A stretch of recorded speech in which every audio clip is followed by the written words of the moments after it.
most of these are behavioral strategies. They're not physical strategies. They're not exercises. We'll deal with that the next chapter.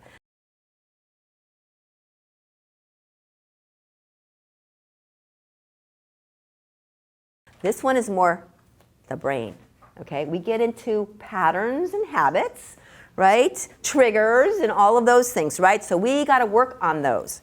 So basically, this is what we're trying to do. These are our goals.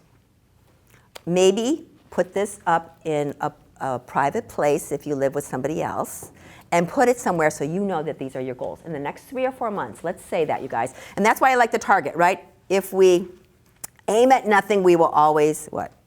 We will always hit it every time, right? We're going to aim. We're going to aim for maybe 1 less bathroom trip at night, 1 more ounce in our measuring cup. You know, we got to aim for something so that it's measurable. Otherwise, you'll be frustrated, right? 3 or 4 months, think of how long we've lived. Can we do this for 3 or 4 months? We can do it.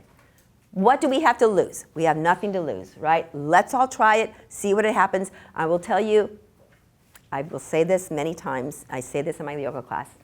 It's all discipline, conscientiousness. You got to do it, right? If you think it's just going to be magic, I read this nice little thing, I heard Sherry talk, and now, yay, I'm going to be good. No, no, no, we're going to be working it, okay? So here we go.